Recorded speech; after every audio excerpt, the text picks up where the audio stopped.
बिस्मिल्लाहिर्रहमानिर्रहीम। Basic knowledge के साथ एक बार फिर हाजिर हैं। आज जो बेसिकली हमारा टॉपिक है वो है करंट को हम किस तरीके से मेगावाट में कन्वर्ट कर सकते हैं, उसको हम फाइंड करेंगे।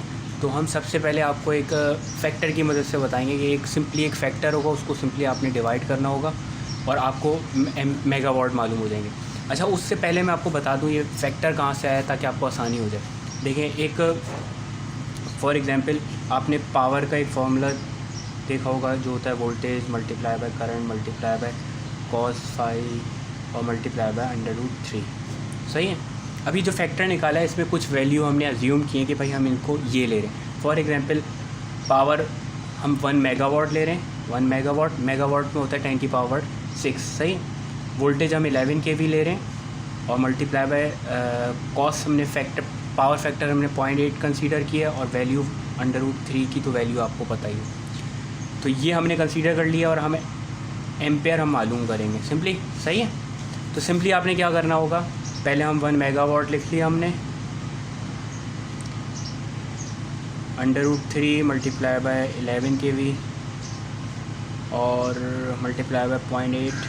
तो अब आप इन तीनों चीज़ों को जब आप मल्टीप्लाई कर लेंगे, इन चारों चीज़ों को, मतलब ये 3 मल्टीप्लाई हो रही है, इससे डिवाइड कर लेंगे। ये सिंपली मैंने ऊपर नीचे किया है इसे मैंने, यानी कि पावर वहीं रही है, वोल्टेजेस नीचे आ गए, कॉस फाई नीचे आ गया और √3 नीचे आ गया। सिंपली मैथमेटिक की कोई इशू नहीं है। तो आपके पास एक वैल्यू आ जाएगी जो होगी 65 एम्पेयर।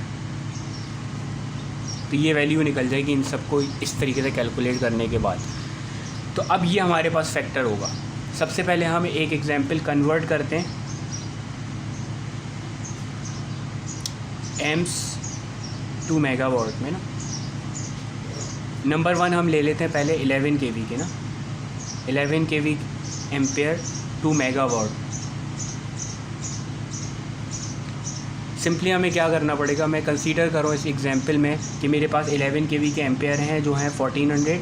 इसको सिंपली आपने डिवाइड करना है इस वैल्यू से 65 से। तो आपके पास एक वैल्यू आ जाएगी जो 21.53 होगी और मेगावाट होगी। क्लियर हो गया पहला एग्जांपल। यानी कि 11 kV के एम्पेयर मेरे पास मौजूद थे, उसको मैंने सिंपली डिवाइड किया 65 से, मेरे पास एक वैल्यू आ गई 21.53 जो मेगावाट हो गया 11 kV के। अब मैं दूसरी एग्जांपल ले रहा हूँ, दूसरे एम्पेयर ले रहा हूँ। फॉर एग्जांपल में आप 132 kV के एम्पेयर मेरे पास मौजूद हैं, इसके मैं मेगावाट मालूम करना चाह रहा हूँ। अच्छा, इसका जो पावर फैक्टर होगा, या सॉरी, इसका जो फैक्टर होगा वो डिफरेंट होगा। इसका फैक्टर जो होगा इसी तरीके से कैलकुलेट होगा, मगर इसका फैक्टर होगा 5.3। सिंपली मैं जब 5.3 से इसको डिवाइड करूँगा तो मेरे पास एक वैल्यू आ जाएगी 2.64 मेगावाट। तो ये जो मेगावाट निकलेंगे ये किसके होंगे, 132 kV एम्पेयर के। 132 kV के मैंने